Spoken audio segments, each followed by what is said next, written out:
தமிழ்நாடு துணை முதலமைச்சர் பிறந்தநாள் விழாவை பிரம்மாண்டமாக கொண்டாடிய ஊராட்சி மன்ற தலைவர் சங்கீதா மயில்வாகனன் மற்றும் மாவட்ட பிரதிநிதி முன்னாள் ஒன்றிய குழு உறுப்பினர் மயில்வாகனம் செங்கல்பட்டு மாவட்டம் திருப்போரூர் சட்டமன்ற தொகுதிக்குட்பட்ட முட்டுக்காடு ஊராட்சியில் திமுக கழக இளைஞரணி செயலாளர் தமிழ்நாடு துணை முதலமைச்சர் உதயநிதி ஸ்டாலின் அவர்களின் பிறந்தநாளை முன்னிட்டு திருப்போரூர் வடக்கு ஒன்றியம் முட்டுக்காடு ஊராட்சி சார்பில் ஊராட்சி மன்ற தலைவர் சங்கீதா மயில்வாகனன் தலைமையில் காஞ்சிபுரம் வடக்கு மாவட்ட பிரதிநிதி எம் மயில்வாகனம் முன்னிலையில் களிப்பட்டூர் ஏகாட்டூர் ஆகிய இடங்களில் பிரம்மாண்டமாக துணை முதல்வர் பிறந்த நாள் விழா கொண்டாடப்பட்டது.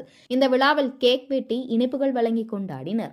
அதனைத் தொடர்ந்து அப்பகுதியில் உள்ள இளைஞர்களுக்கு ஊராட்சி மன்ற தலைவர் சங்கீதா மயில்வாகனன், மாவட்ட பிரதிநிதி மயில்வாகனன் ஆகியோர் விளையாட்டு உபகரணங்கள் வழங்கினர். மேலும் 500க்கும் மேற்பட்ட பொதுமக்களுக்கு அறுசுவை பிரியாணி வழங்கப்பட்டது.